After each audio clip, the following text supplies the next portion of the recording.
I stared at the rent notice taped to my door and laughed, but the sound broke halfway through. Final warning, I read out loud. Of course it is.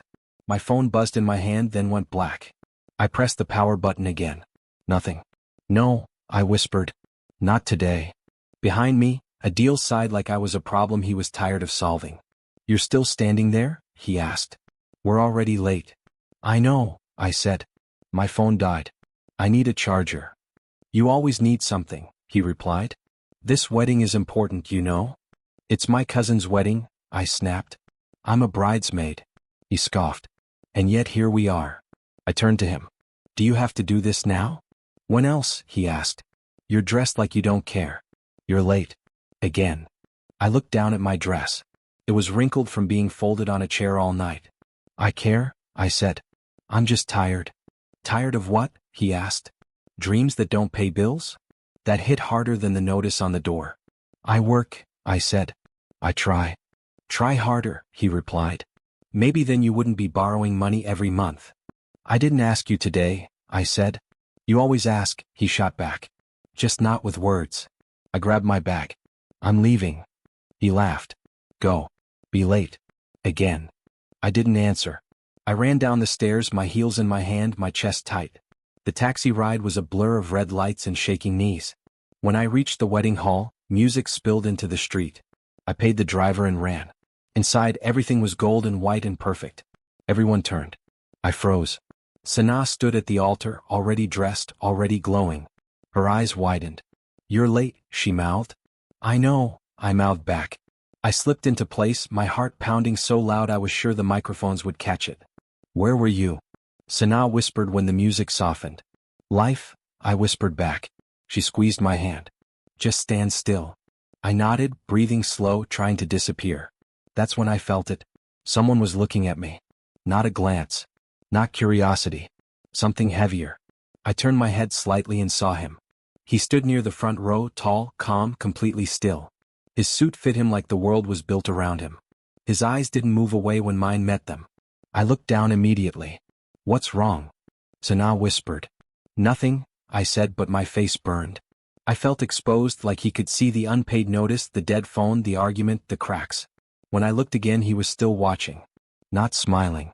Not judging. Just seeing. I hated that more than anything. After the ceremony, the hall filled with noise. Someone bumped into me near the drinks table. I'm so sorry, a waiter said. It's fine, I replied. A voice behind me spoke. Are you hurt? I turned. It was him. No, I said quickly. I'm fine. He nodded. Good. Silence stretched. I'm Armin, he said. Oh, I'm the bride's cousin, I replied. He almost smiled. I noticed. I frowned. From me being late? From you running in like the world was chasing you, he said. I stiffened. I didn't mean to cause a scene. You didn't, he replied. You looked real.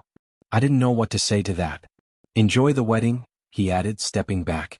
I watched him walk away, my heart confused. Adil appeared beside me. There you are, he said. I was wondering who caught your attention. No one, I said. He glanced toward Armin. That's Armin Malik. So? I asked. So he's worth more than everyone in this room combined, Adil said. Including the hall. I shrugged. Good for him. Adil laughed. You don't even know what that means. It means nothing to me, I said. Adil leaned closer. Men like that don't notice women like you. I swallowed. Then why did he? Adil didn't answer. Across the room, Armin looked back once more. Just once. My stomach twisted. I didn't smile. I didn't wave. I looked away. But the feeling stayed. Something had shifted. I didn't know how.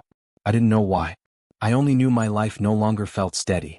And that scared me more than being late ever had. I kept fixing the edge of my dress even though nothing changed. The music was loud, yet every sound made me jump. Whenever I lifted my eyes, he was there. Armin Malik stood near the groom, speaking little, watching much. His gaze never felt greedy. It felt curious, almost patient. That made my skin prickle. I told myself I was imagining it. Men like him didn't notice women like me. Still, my chest tightened every time our eyes met, and I looked away first, annoyed with my own reaction. I hated that silence between us more than open judgment there. Sanaa brushed past me with a tray. Stop shaking, she whispered. You're making me nervous. I'm fine, I said. You're not, she replied. Did something happen? Nothing, I lied. She sighed. You always say that. I watched Armin laugh quietly at something the groom said. The sound surprised me. It was soft, controlled. I wondered how many people had heard it.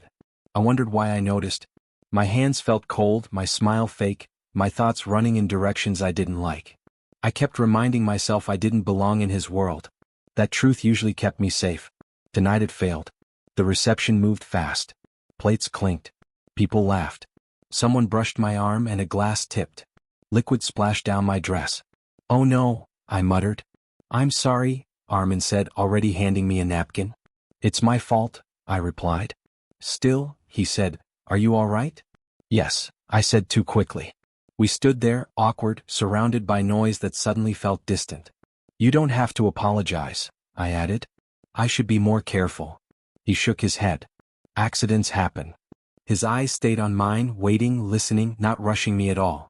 It unsettled me deeply. I broke the stare first. I should go clean this, I said. Of course, he replied. I won't keep you.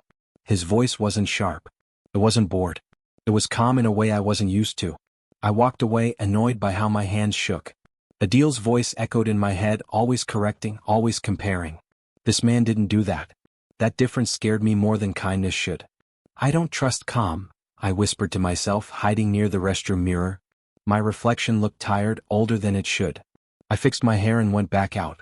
The hall felt smaller. My chest tightened. Voices floated around me.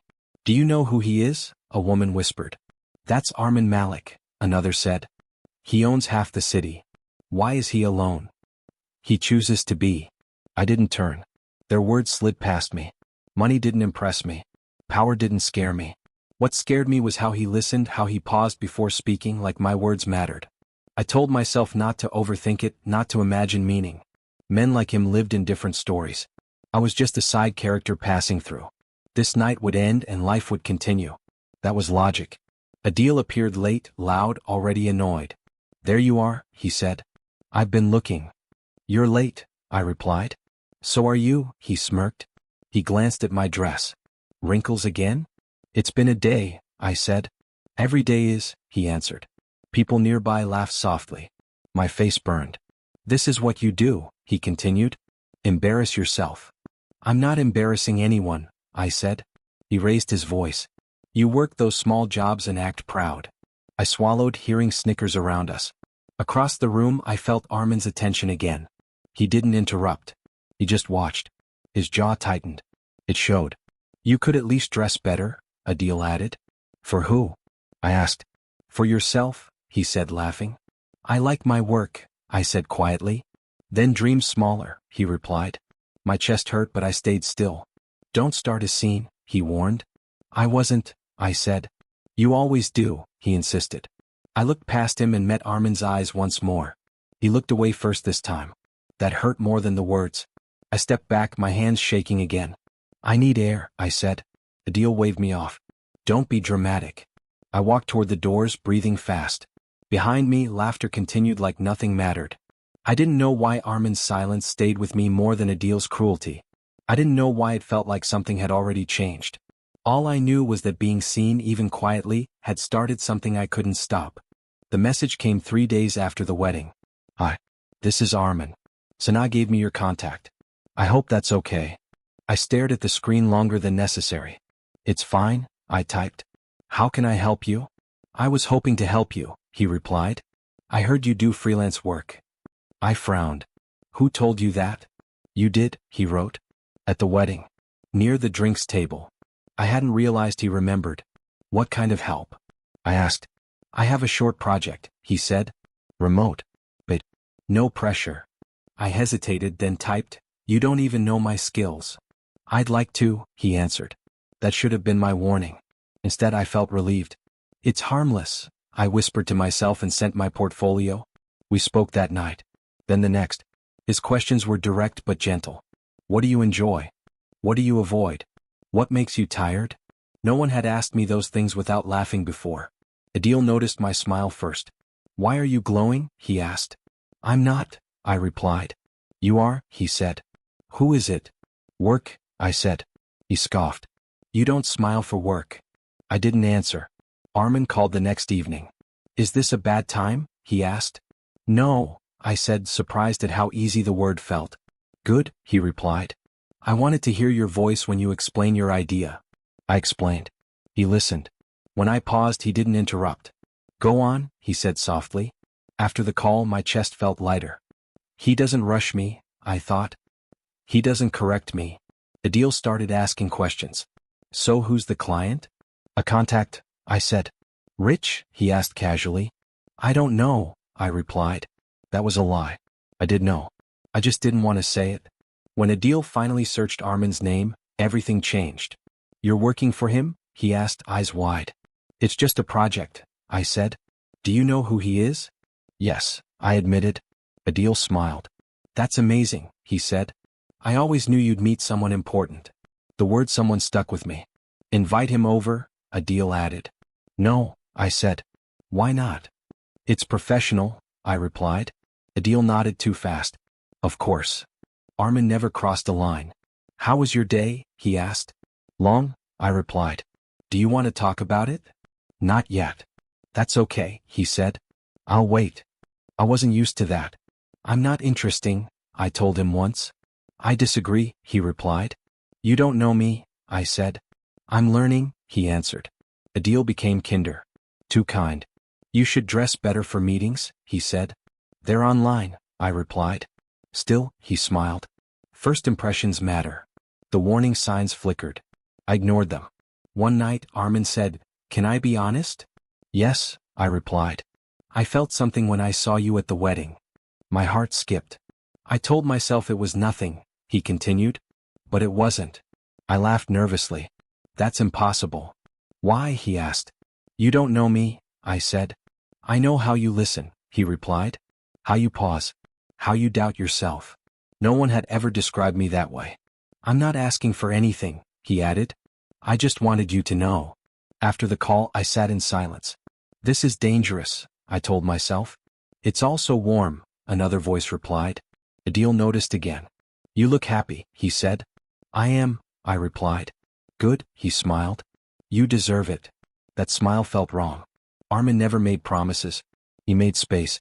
I won't rush you, he said. I won't push, he repeated. You can say no, he reminded. That safety felt like rescue. When he finally asked me out, my hands shook. Just coffee, he said. If you want. I said yes. As I hung up, I whispered, Don't fall. My heart didn't listen. Hope felt easier than fear. And I chose it. Adil clapped his hands when I told him about the coffee. That's my girl, he said. I knew it. Knew what? I asked. That you'd finally get lucky, he replied, grinning. Men like him don't notice everyone. I frowned. It was just coffee. And, he pushed. Did he like you? I think so, I said carefully. Adil laughed too loudly. Of course he did. His excitement sat wrong in my chest. You seem happy, I said. I am, he replied. This is good for you. For me, I repeated. For us, he corrected quickly. I mean, think about it. Connections matter. I didn't respond. That evening, I met Nita at our usual cafe. She studied my face the moment I sat down. You're smiling, she said. Am I? I asked. Yes, she replied. It's new. I told her about Armin. I kept my voice neutral, but my hands betrayed me. He listens, I said. Nita raised an eyebrow. That's rare. He doesn't rush me, I added. That's rarer, she said. I laughed. Don't ruin this. I'm not, she replied. I'm just watching. Adil is supportive, I said quickly. Nita's smile faded. Supportive how? He encourages me, I said. He says I'm lucky. Nita stirred her coffee slowly. That doesn't sound like him. People change, I said. Sometimes, she replied. Sometimes they reveal. I waved it off. Armin called that night. I wanted to hear your voice, he said. You already did today, I replied. I know, he smiled through the phone. We spoke about work, then nothing, then everything. I'm serious about you, he said quietly. That word tightened my chest. I don't expect anything, he added. I just want honesty.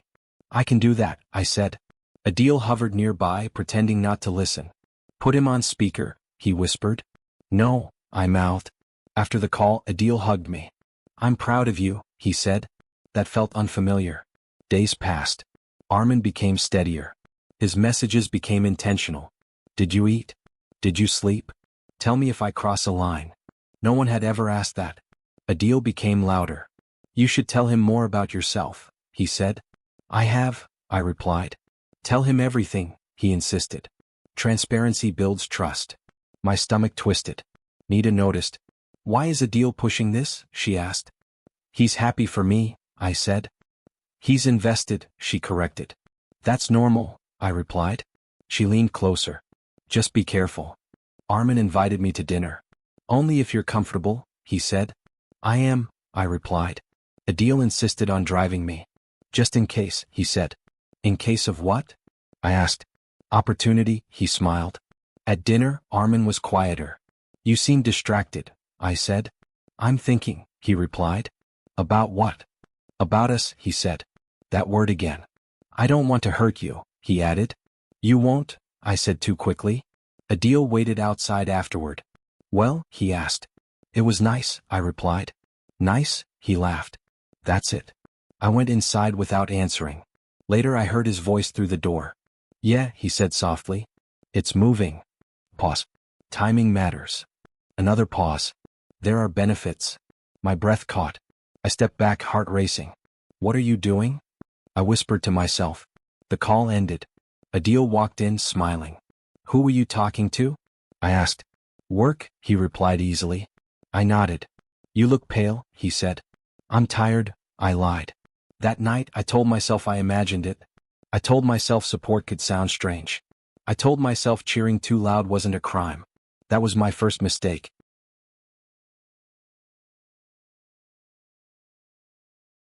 The call came after midnight. We need to talk, Armin said. His voice was flat. No warmth. No pause. Is something wrong? I asked. Yes, he replied. Everything. My stomach dropped. Can we talk tomorrow? I tried. No, he said. Now. I wrapped my arms around myself. Okay. We met at his office. The lights were still on, too bright for the hour. You look tired, I said. That's not relevant, he replied. I swallowed. What's going on? He opened a folder and slid it toward me. Explain this, he said. I looked down. Bank statements. Contracts. My name everywhere. I've never seen these, I said. He laughed once. It hurt more than yelling. That's interesting, he said. Because your signature is on all of it. That's not my handwriting, I said quickly. Are you saying I forged it? He asked. No, I said. I'm saying someone else did. He leaned back. Adil already explained. My chest tightened. Explained what?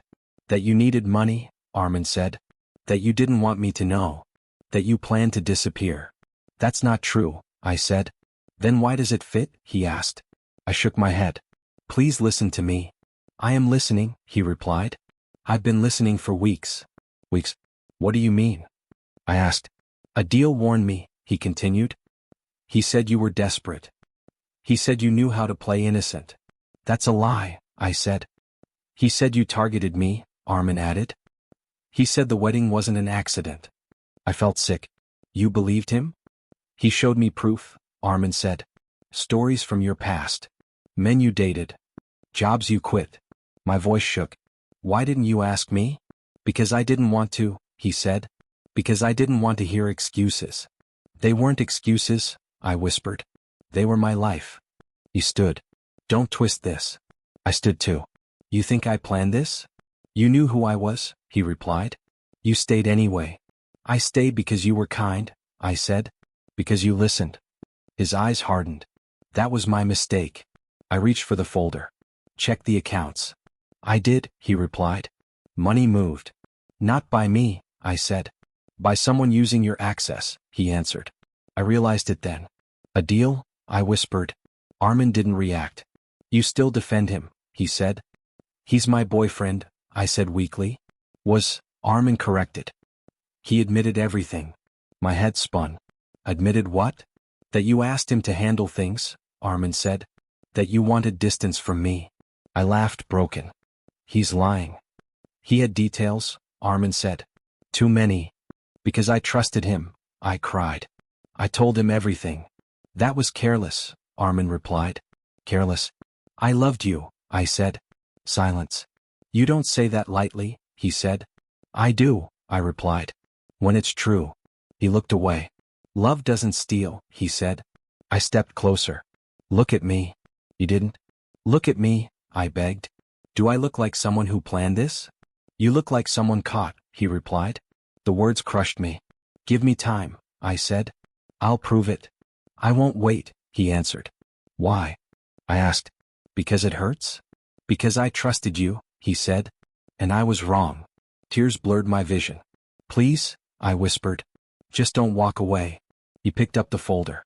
This is over, he said. I grabbed his sleeve. You promised, I said. He pulled free. I promised honesty. So did I cried. He walked toward the door. I followed him outside. A deal did this, I shouted. He used my name. Armin stopped. Even if that's true, he said, you let him? That was the final blow. I stood there as he left. Adil was waiting near my car. You look awful, he said. I slapped him. He smiled.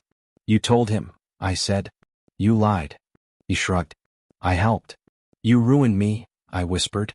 I saved myself, he replied. I felt empty. He believed you, I said. Of course he did, Adil smiled. People believe what benefits them. I sank to the curb. You stole from me, I said.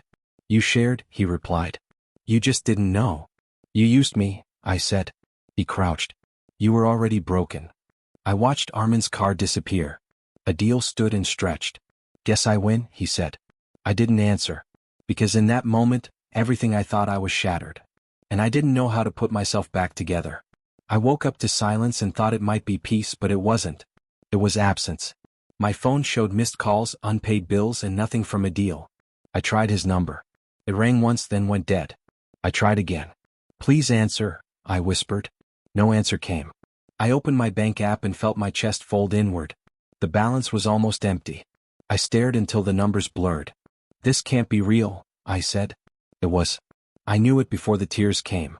I called his voicemail. It's me, I said. Just talk to me. I ended the call and laughed, sharp and broken. Of course, I said. Of course you ran. I checked my email again. More messages loaded. None from him. All of them felt like judgment. My hands shook as I sat on the floor. You trusted him, I told myself. You trusted the wrong person. Nita arrived without knocking. I tried calling, she said. You didn't pick up. I handed her my phone. He's gone, I said. She scrolled, frowned, and looked up. He took everything, she said. I nodded. He planned it, I replied. I was just useful. Nita sat beside me. We'll figure it out, she said. Together. I wanted to believe her. I really did. Say it again, I asked. We'll figure it out, she repeated. My email filled with messages I didn't understand. We regret to inform you, one read. Another said, your contract is terminated effective immediately. I called my manager. There's been a mistake, I said. He sighed. There are complaints, he replied. Serious ones. From who? I asked. Clients, he said. And a financial report. My throat closed. I didn't do this, I said. He paused. I hope that's true, he replied. But we can't keep you. I thanked him automatically and hung up. I walked outside and felt eyes on me. Is that her? Someone whispered. The one who scammed him? Another voice laughed. Figures. I lowered my head and kept walking. Every step felt heavier than the last. I wanted to disappear. I wanted to sleep and wake up as someone else. I didn't ask for this, I told the air. It didn't answer. At home, my mother called. What happened? She asked. People are talking. I'll explain, I said. Later. You always say that, she replied. You should have been careful. My father took the phone. We trusted you, he said. You embarrassed us. I didn't steal, I said. That's what everyone says, he replied. I hung up and slid down the wall. I'm sorry, I said to no one. It wasn't enough. Nita stayed. She cooked, cleaned, and watched me break. You're not worthless, she said. Say it. I don't know who I am, I replied. Say it anyway. I'm not worthless, I whispered. The words tasted fake. Again, she said. I'm not worthless, I repeated louder this time. She nodded. Good, she said. Hold on to that. Messages kept coming. Old friends went silent. New numbers asked questions. Is it true? One text read. I deleted it. Another said, you fooled him well. I threw my phone on the couch. I didn't fool anyone, I said. Nita picked it up. Don't read those, she warned. They don't matter. They do, I replied. They all think I'm a liar. I don't, she said. That has to count. That night I packed a bag. I should leave, I told her. Start over. Running won't fix this, she replied. Staying hurts, I said. So does leaving, she answered. I sat on the bed and stared at my hands. Why wasn't I enough? I asked. Enough for who? She replied. For him, I said. For anyone. You're enough for me, she said. I looked away. The next morning a courier knocked. Sign here, he said. I signed without reading. Then I saw the letterhead. Legal notice. My breath stopped. This says fraud, I said. Nita read it and swore. He framed you, she said. My knees weakened. I sat down hard. He destroyed me, I whispered. He tried, she corrected. I felt something shift inside me. The tears stopped. My hands steadied. Crying won't save me, I said. I know, she replied. What will? I looked at the paper and breathed. I will, I said. I stopped crying on the third day. Not because it hurt less, but because it started to feel useless. I stared at the legal notice again and said out loud, I didn't do this. Saying it felt different now. Stronger. Nita sat across from me. Then prove it, she said. I nodded. I will. That was the first honest promise I had made to myself in weeks. I gathered everything Adil had touched. Emails. Messages. Bank alerts. There has to be something, I muttered. Nita leaned over. He always talked too much, she said. People like him slip. I opened my laptop and searched dates, times, amounts. My hands shook but my mind stayed sharp. This isn't revenge, I told myself. This is survival. Nita slid a card toward me. Call him, she said. Who? I asked. Mr. Rayhan, she replied. My cousin's lawyer. I hesitated. What if he doesn't believe me? Then we find someone else, she said. But start somewhere. His office was small and quiet. Mr. Rayhan looked at me over thin glasses. Tell me, he said. I took a breath. I was framed, I began. He didn't interrupt. I spoke until my throat burned. When I finished, he nodded. You're not lying, he said. My eyes stung. How do you know? I asked. Because liars rush, he replied. You didn't. He studied the papers. This signature, he said, tapping the page, is inconsistent. My heart jumped. You see it? I asked. I do, he replied. And this transfer happened when you were logged out. I leaned forward. So it wasn't me? I asked. Not from what I see, he said. But we need proof. I walked out lighter than I walked in. He believes me, I told Nita. She smiled. Good, she said. Now believe yourself. That night I ignored my phone and focused. I replayed conversations in my head. Adil said he'd handle things, I whispered. He said not to worry. I searched my messages again and found it. A voice note. I'll manage the accounts, Adil had said weeks ago. You trust me, right? My breath caught. I do, my voice replied in the recording. I always do. I played it again. This matters, I said. Nita nodded. It does.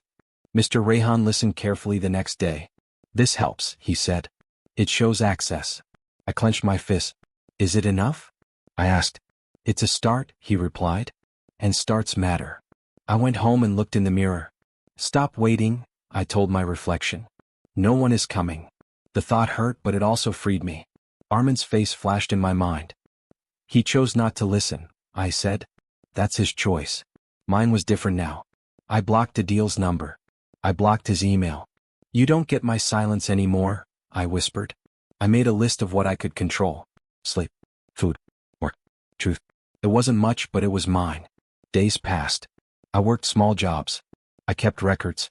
Every detail matters, Mr. Rayhan said. I repeated it like a prayer. Nita checked on me daily. You're different, she said. I'm tired of being weak, I replied.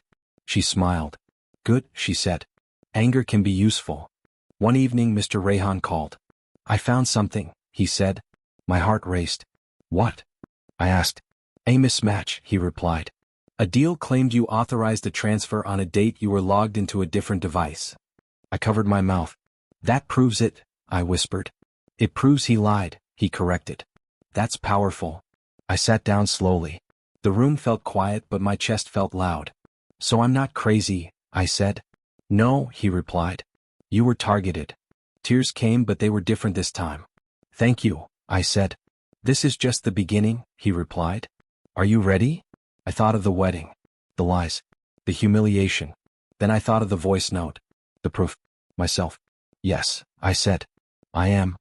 After the call I looked at Nita. I have proof, I said. She hugged me tightly. You survived, she said. I shook my head. I'm surviving, I corrected. That felt more honest. That night I slept without dreaming of him. I dreamed of standing upright. I woke up calm. For the first time since everything fell apart, I believed one thing completely. I didn't need to be saved. I could save myself. The truth didn't explode. It breathed. Slow. Quiet. Persistent. I noticed it first in small cracks. Adil posted photos online from places he couldn't afford before. Business trip, he wrote. I stared at the screen and whispered, with whose money? I didn't comment. I didn't react. Silence was my new strength. Mr. Rayhan called every few days. He's careless, he said. He always was, I replied. Careless people leave trails, he added. Nita watched everything like a guard. You look calmer, she said. I am, I replied. That scares me more than tears, she joked. It should, I said. I'm thinking now. I rebuilt slowly. One project. One invoice. One honest conversation at a time. Clients asked questions. Is it true? One asked carefully. No, I said. They paused. We believe you, they replied. That felt better than sympathy. Armin stayed quiet. Too quiet. His name stopped appearing in my notifications but his absence felt loud. Nita noticed. You still think about him, she said. I think about closure, I replied. She nodded. Same thing sometimes. Mr. Rayhan showed me reports. He moved money again, he said. Using my name? I asked.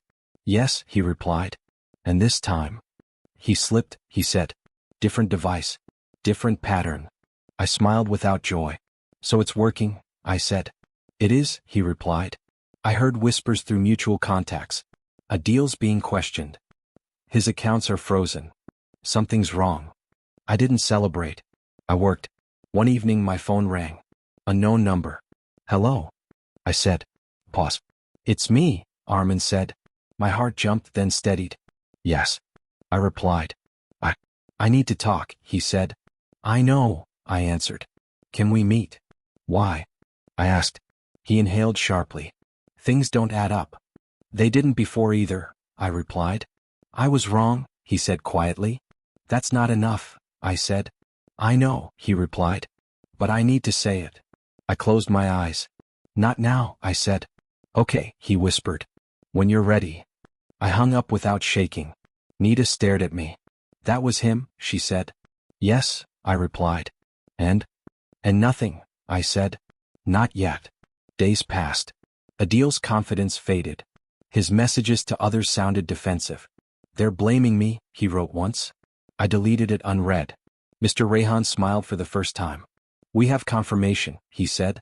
Of what? That he lied, he replied. Repeatedly. I leaned back. So what now? Now we wait, he said. And we prepare. Waiting didn't scare me anymore. I updated my resume. I pitched new ideas. I earned money that was clean. When clients praised my work, I didn't look around for approval.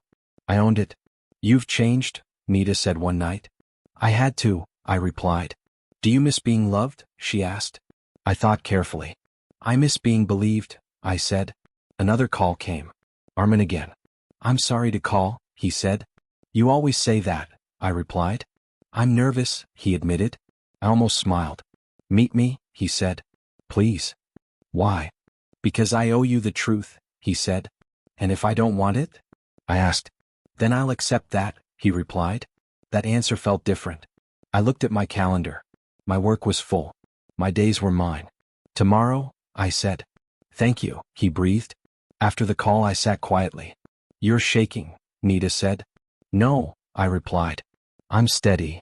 She squeezed my hand. "Whatever happens," she said, "you're already winning." I arrived early not because I was eager, but because waiting no longer scared me. Armin walked in 10 minutes later, slower than I remembered. He looked unsure, like a man entering a room where he had once ruled. I stayed seated. I didn't smile. "Thank you for coming," he said softly. "I didn't come for you," I replied. "I came for myself." He nodded, eyes lowering. "That's fair." Silence stretched between us. I let it. "I was wrong," he finally said. "You were cruel," I answered. "Yes," he admitted. "I believed lies because they were easier than trusting you." My chest tightened. "Say it clearly." "I failed you," he said. "I failed to listen. I failed to protect you. I failed to love you the way you deserved." I laughed once, sharp and humorless. "You loved me," I said. "Just not enough to stand beside me when it mattered." He swallowed. "I know." I leaned forward. "Do you know what betrayal does to a woman?" He shook his head. "It makes her question her voice," I said. "Her worth. Her sanity." "I never wanted to hurt you," he said. "But you did," I replied. "And intention doesn't heal damage." His eyes filled. "I'm sorry." "I believe you," I said calmly. Hope flickered across his face. "But belief doesn't mean forgiveness," I added. He exhaled shakily. "Is there anything I can do?" "Yes," I said. "Listen." I told him about the nights I doubted myself. "I begged you," I said. "Do you remember?" He nodded. "You looked at me like I was already guilty," I continued. That look broke something in me. "I hate myself for that," he said. "That's your burden," I replied. "Not my responsibility anymore." My phone vibrated. A message from Nita. "They arrested a deal," she wrote. "Fraud. Multiple charges." I stared at the screen. Armin noticed. "What happened?" he asked. "A deal's been arrested," I said. Relief crossed his face. I didn't share it. "You must feel vindicated," he said. "I feel free," I replied. "There's a difference." He reached across the table. I pulled my hand back. "Please," he whispered. "No," I said. "Don't confuse regret with redemption." Tears slid down his face. "I still love you," he said. "I know," I replied. "And I still care. That's why this hurts." "Then why are you walking away?" he asked. I stood. "Because love without trust is a prison," I said. "And I just got out." He looked up at me broken. "Will you ever forgive me?"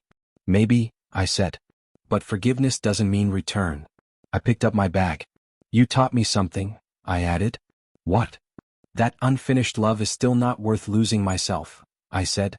I walked past him without looking back. Outside the air felt lighter. For the first time, my heart belonged to me alone. I didn't go to see a deal.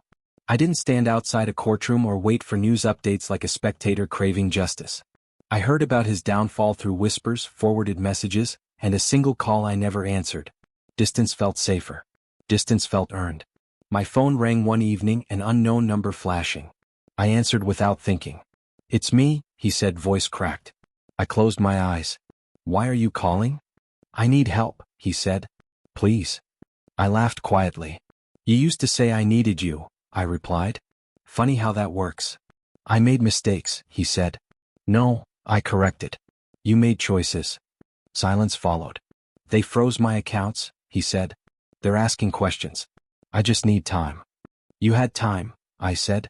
"You spent it destroying me." "Don't be heartless," he whispered. "I'm not," I said calmly. "I'm healed." He started crying. "I thought you loved me," he said. "I did," I answered. "That's why you could hurt me." "Can you talk to Armin?" he asked desperately. I felt no anger, no joy. Just clarity. "No," I said. "This is where I step away." "You're enjoying this," he accused. "I'm surviving," I replied. "There's a difference." I ended the call. My hands didn't shake. My heart didn't race. Power no longer lived in other people's approval or fear. It lived in my boundaries. The next morning I started my new job. The office smelled like fresh paint and possibility. My manager smiled when I introduced myself. "We've heard good things," she said. "I'm ready to work," I replied. At lunch a colleague asked, "You sound confident." "New city? New life," I said. I spoke in meetings without shrinking. That's a strong idea, someone said. Thank you, I replied, meaning it. In the evenings, Nita would call. You okay? She asked. I'm better than okay, I said. Do you feel angry? No, I answered. I feel free. One night, another message came from an unknown number. I'm sorry, it read. I deleted it without replying. I thought about revenge once. What would it look like? I asked myself. It looked loud, messy, empty. I chose silence instead. Power once controlled me because I believed love meant endurance. Now I knew love meant choice.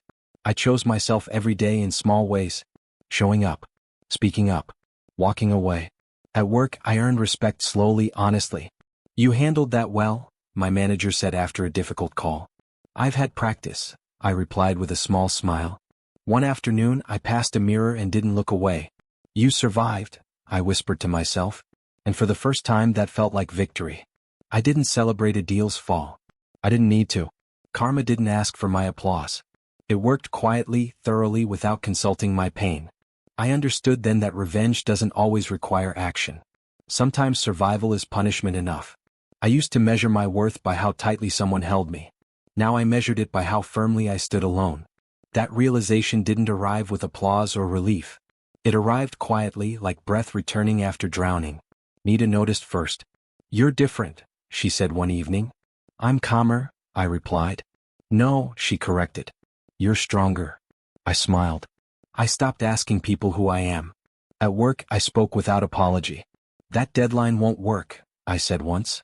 My manager raised an eyebrow. What will? She asked. This, I answered, steady. Agreed, she said. I walked home that day feeling taller. Not because I had won, but because I hadn't shrunk. Then Armin came back into my life, not suddenly, not dramatically. He sent a message first. Can we talk? I stared at the screen for a long time. Yes, I finally replied. On my terms. We met in a quiet cafe. He stood when I arrived. Thank you for coming, he said.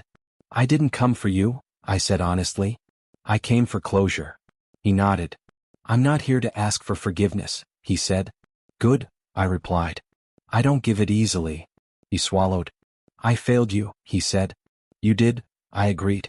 I let doubt speak louder than truth, he continued. And I paid for it, I said. He looked at me carefully. You look different, he said. I am, I replied. I don't expect anything, he said. I just wanted you to know I'm willing to wait. I'm not waiting, I told him. I'm living. I know, he said softly. Silence sat between us, but it wasn't heavy. I don't hate you, I said. That's more than I deserve, he answered. I don't forgive you either, I added. He nodded again. I understand. I can feel love and still choose myself, I said. That's strength, he said. That's survival, I corrected. He smiled sadly. I see the woman you became, he said. I like her, I replied. That's enough. We talked longer, about work, about boundaries, about time. I won't rescue you, he said. I don't need saving, I replied. When we stood to leave, he hesitated. May I see you again? He asked. Maybe, I said. If it doesn't cost me myself. Outside, I breathed deeply. My heart felt full, not torn. That night, I looked in the mirror and spoke aloud. You survived, I said. No, I corrected. You grew. I allowed myself to feel sadness without drowning in it. I allowed hope without surrendering control. Pain had shaped me, but it no longer defined me. Strength wasn't loud. It was consistent. It was knowing when to walk away and when to stay silent. It was forgiving without forgetting. I was no longer desperate for validation. I was whole. I no longer rushed toward love like it was oxygen. I breathed fine on my own now. That truth settled in me on an ordinary morning, when I poured tea and didn't feel lonely in the quiet. Nita noticed again. You're peaceful, she said over the phone. I'm complete, I replied. She laughed softly. That took pain. Yes, I said. And choice. Armin didn't disappear after our last meeting. He didn't push either. Days passed before he messaged. Coffee? He asked. I stared at the screen. Why? I replied. Because I like talking to you, he said. Then yes, I answered. No expectations. We met, simple and calm. You look lighter, he said. I put down what wasn't mine to carry, I replied. He nodded. I won't cross your boundaries, he said. Good, I answered. I protect them now. We talked about work, about books, about nothing important. I'm not here to impress you, he said. I'm not here to be impressed, I replied. Silence followed, comfortable. I still care, he admitted. I still feel, I said. But I don't need, I added. That's different, he said quietly. Yes, I replied. That's growth. One evening he asked, what scares you now? Losing myself, I said. And love. Only if it demands my silence, I answered. He leaned back. I don't want to own you, he said. Then we can talk, I replied. I noticed how my heart stayed steady. No panic. No desperation. I was choosing, not clinging. Later, alone, I spoke to my reflection. You survived betrayal, I said. You survived abandonment. You survived yourself. I remembered the woman who begged to be believed. I hear you now, I whispered. I protect you now. Justice had already happened. Courtrooms and arrests were chapters behind me. What mattered was quieter. My sleep was peaceful. My voice was firm. My laughter returned without fear. Armin never promised forever. I promise honesty, he said once. That's enough, I replied. Weeks passed. We walked side by side, not tangled. If you leave, I told him, I'll still be whole. He smiled. That's why I'm staying, he said. One night he asked carefully, may I hold your hand? I paused, checked my heart. Yes, I said. Because I want to. His grip was gentle. Mine was steady. I didn't erase my scars. I honored them. They reminded me who I became when everything burned. I didn't win by destroying anyone. I won by refusing to break. Karma had spoken, justice had arrived, but my real victory was me. Love didn't save me. I saved myself. And this time love met me there.